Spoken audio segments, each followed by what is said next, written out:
So we came face to face with Hela, and we got our backsides handed to us very quickly at that. Now, let's move forward and see if we can meet the love of our life, or if this is just more illusion.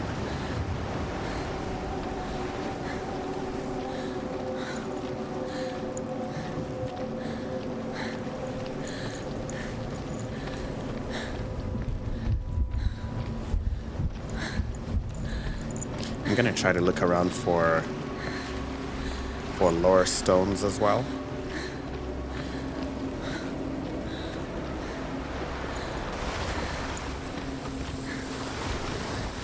There might be some, so let's just look around carefully and see.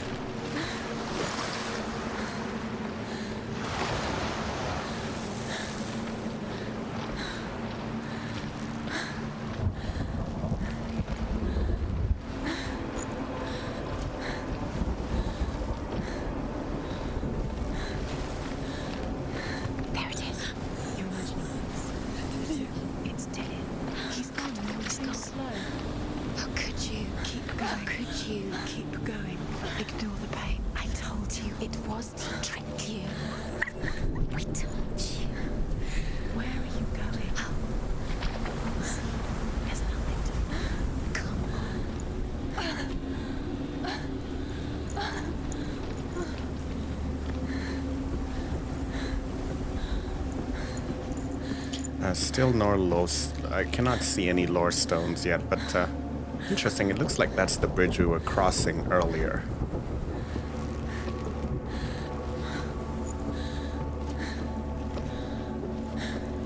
Before she first met him, she was not in a good place.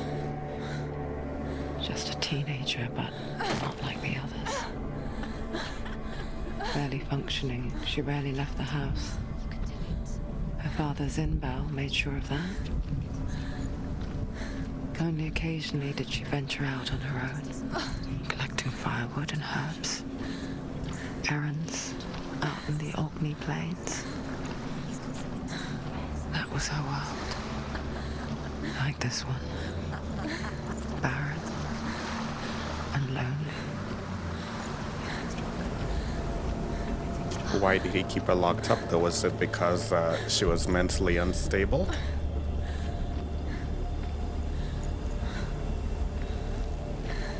I'm trying to look around as much as I can and try to find the lore stones, if any.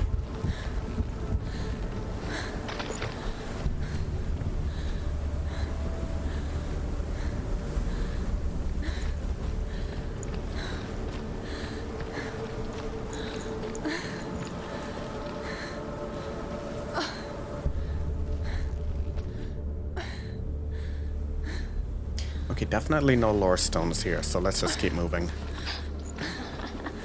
It's already disappeared. Nothing lives here, not even you. It's in your mind. You think you can see it, but it's in your mind. There he was. The lone figure of a boy. Swordplay under the shade of a tree. She remembers the first time she saw him. To her young eyes, he moved as if dancing, and the world danced with him. The gloom lifted, and for the first time in years, she felt a ray of hope. He's there. Where is he? He's there, under the tree. You can see him. Come on, you have to keep Dillion waiting. Keep going.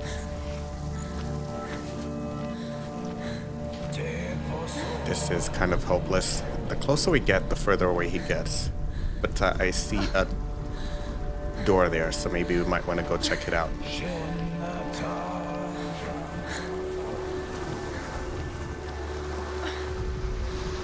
The Northmen tell of a great hero. His name is Cygnus. His father's hall was built around a great tree, and one day, Odin comes and thrusts a sword into the tree, a gift to whomever can release it. Many try, but the sword only comes out at Sigmund's touch. His brother-in-law, King Sigier, wants it, but Sigmund refuses him, so King Sigier revolts with him. He invites Sigmund and his brothers to a feast. They are met with an army, not a warm welcome. King Sigier captures Sigmund and his brothers, steals his coveted sword, and readies them for execution.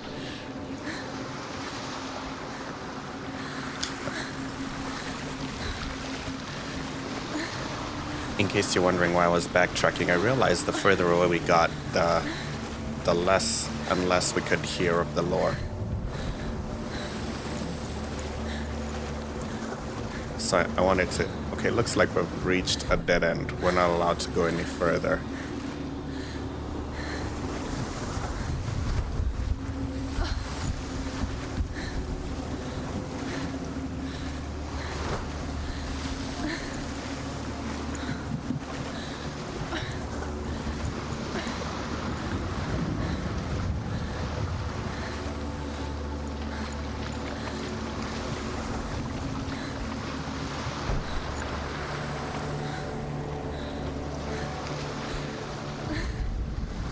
Death for Sigmund and his brothers seems certain.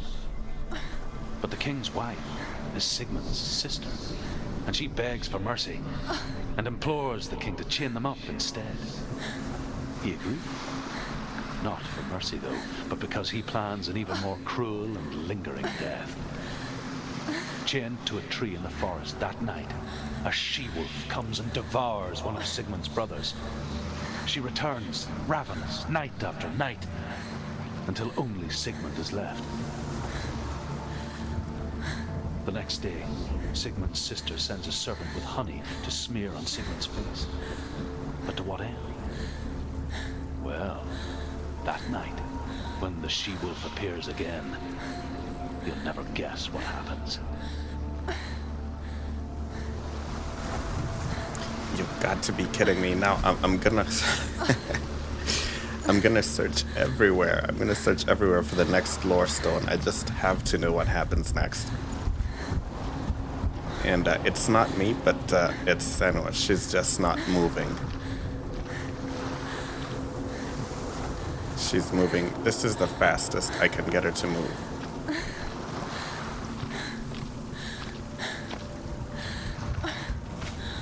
Oh, this is really frustrating. But I really have to find the next lore stone, and it may be hidden back here somewhere.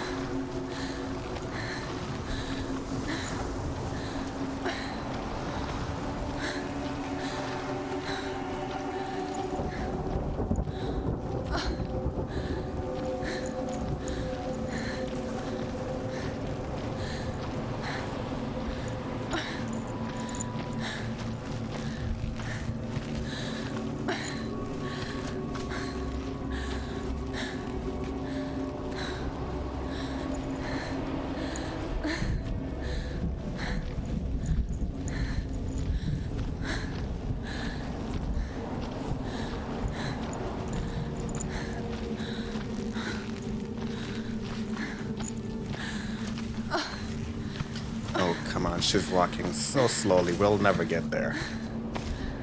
Maybe that was designed on purpose.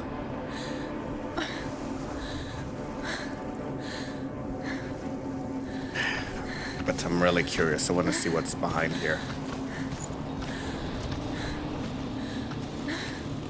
Maybe it was designed on purpose to discourage you from going too far away from the main objective, because she's really not moving.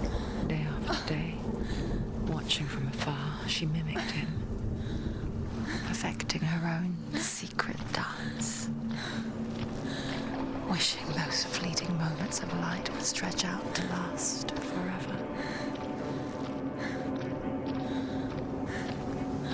Or maybe this is where we're actually supposed to be going, because it looks like the story is moving on. I wanted to check out that door up there on the bridge, but oh god. Now, heading back all the way over that side is just going to be too much of a hassle.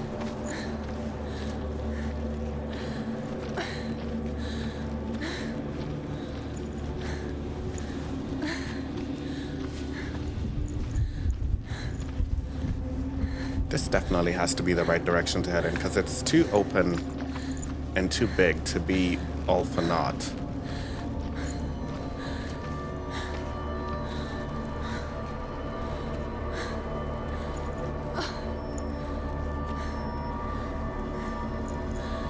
There it is, the next lore stone. Found it.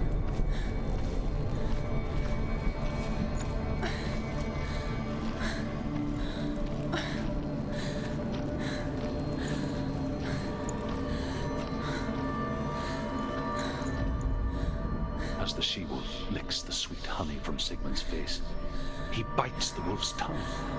The she-wolf pulls away, but Sigmund holds on. The chains break, and he is free. After his escape, Sigmund lives like us, hidden in the forest. His enemy, King Siggeir, believing him dead, as his sister plots revenge. And for vengeance to succeed, even the great Sigmund needs him. So she sends her sons to him. But their blood is weak and corrupted, and they're put to death by Sigmund. So his sister hatches a new plan, one that is cold of heart and pure of blood. I'm not sold on how he escaped the chains. Basically, he held onto the wolf's tongue, and the wolf pulling away enabled him to break the chains. I'm not sold on that, but I really want to see what happens next. It seems that his sister is upset that he killed her sons, and now she has a new plot. Who's she? Maybe she's gonna kill both of them? Her husband and her brother?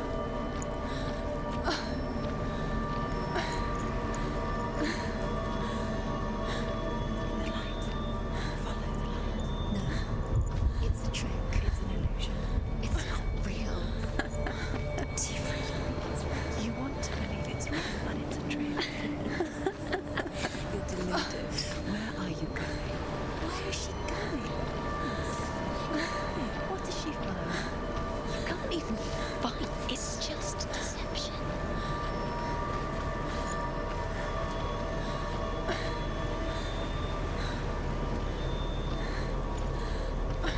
Let's just make sure we don't miss any more lore stones.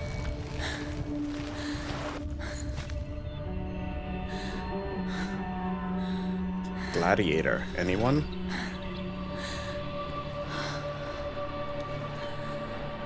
The ending scene. How does he so effortlessly court the world and bliss? If only she could do the same. See the world through eyes anew and dance with it, just like he does.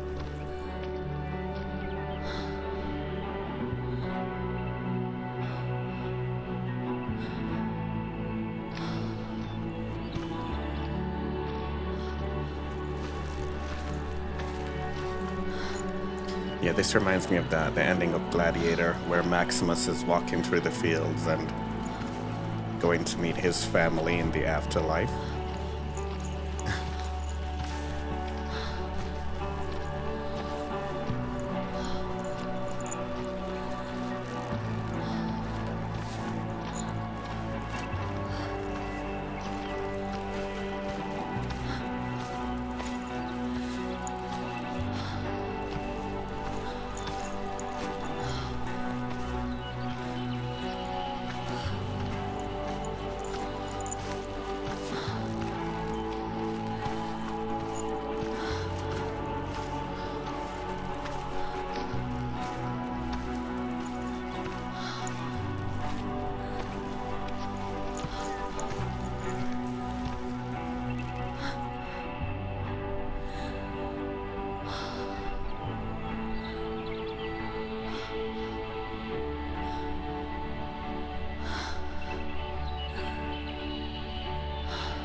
What's your name?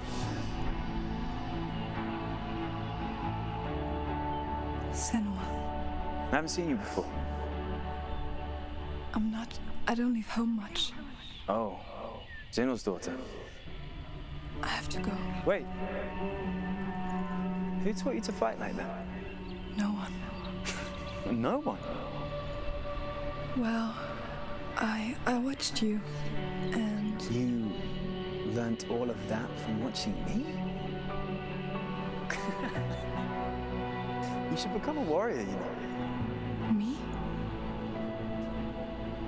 I'm Dillion. I'm here for the warrior trials. Just come and watch. And bring your sword. You can't put it into words.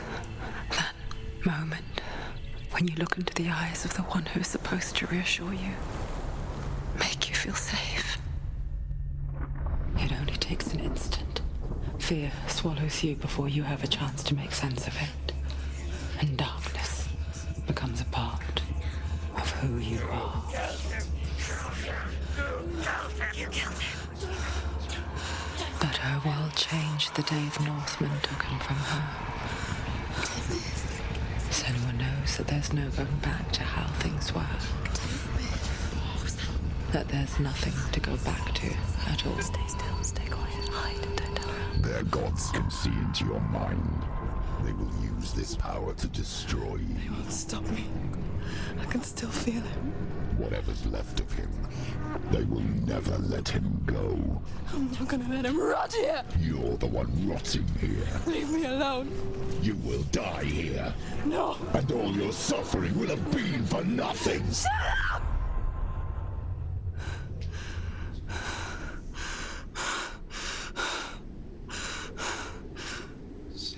Dillion? Is that you?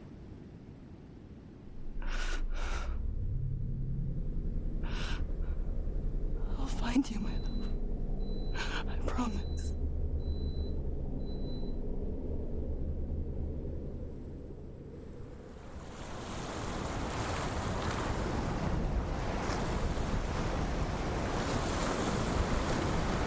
Okay, so I'm guessing we're learning more and more about the history of these two. I wanted to head back, if possible. I want to head back and see if we could climb up, but it's too far back. It's gonna take me like just a whole 10 minutes to head back there to that bridge that we wanted to check out. It's just too far. It's just too far.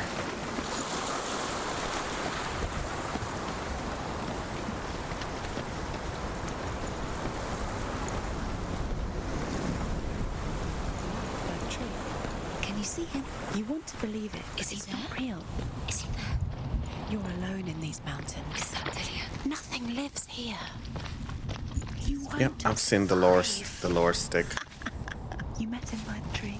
She met him by the tree. Maybe it's a sign, the tree. What's he trying to tell you? He's waiting for you by the tree. Sigmund's sister trades shapes with a sorceress. And in disguise, Sigmund's sister trades shapes with a sorceress. And in disguise, she lies with her own brother. She gives birth to a son named Sinfjotli. After a time, she sends him to the forest to Sigmund. He tests the boy and finds him strong and fearless. And so they go to take their vengeance on King Siggeir. But luck is not on their side. They're captured, and Siggeir has them buried alive.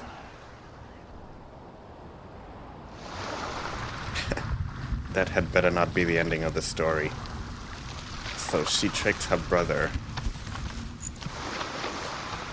into sleeping with her.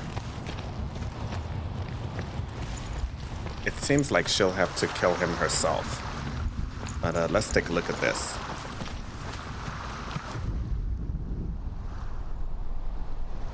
Nothing there.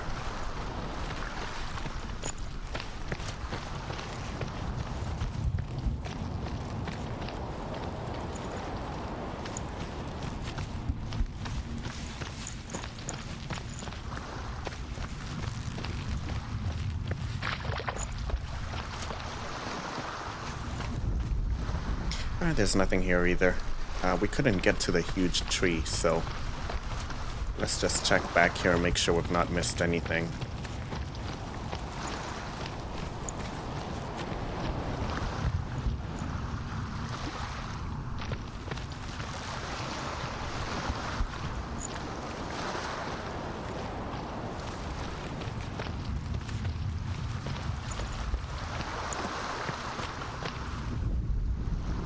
As Sigmund and Sinfjotli are being buried alive, Sigmund's sister throws an armful of straw into the grave mound.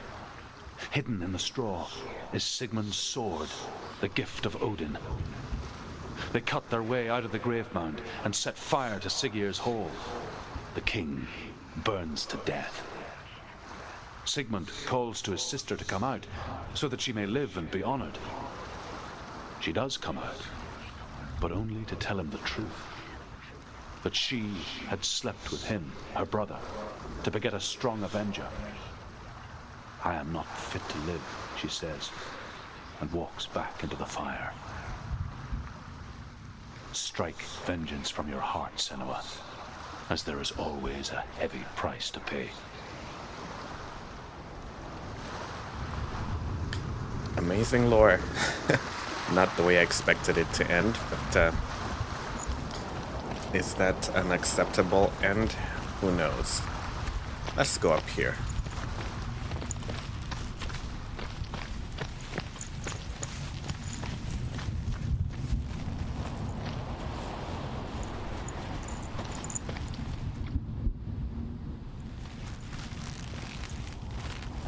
There's possibly no way to get over there.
Imagine a sword that can slay gods.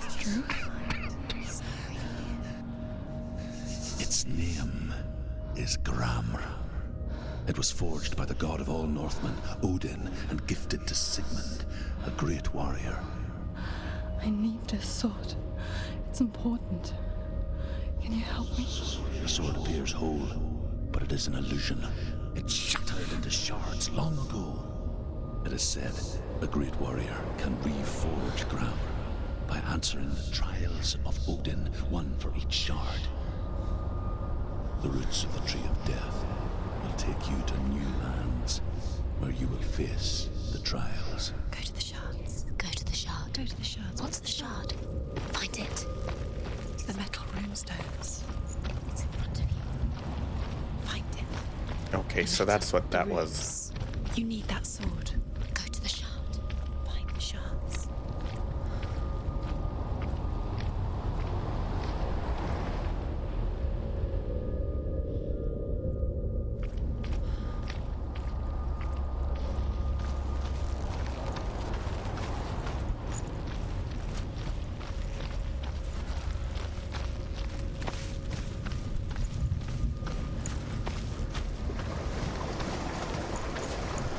We are moving so slowly. I wonder what is going on.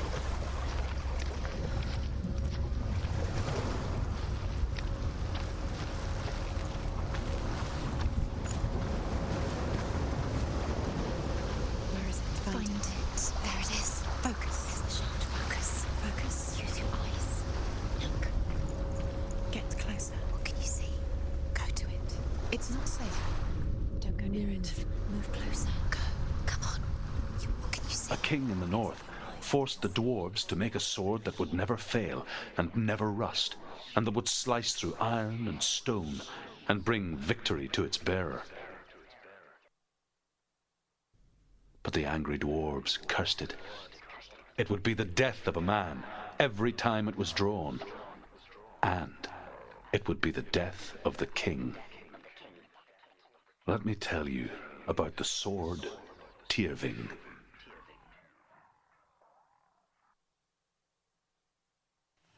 I don't recognize this place. Where are we? Where is she? It feels wrong. Where are we now? Burial mound. So strange that we go to such lengths to bury death. Something so very ordinary, inevitable. It's as if we conspire to hide death, because we have no answer for it. But when it comes and forces itself onto our friends or loved ones, then comes the reckoning. Dead in the air. You can feel dead. Why would he do this? Okay, this is the first trial, I think. Why would he bring her here? Why would he do something so dangerous? Bring you here. Dillion. I don't know what this trial is going to be. I don't know if it's going to be combat of some sort. He loves her. He doesn't. It's not Dillion, it's a trick. He loves her. Yeah, we're probably going to have to fight through hordes of enemies. Alright, we're going to take a break here.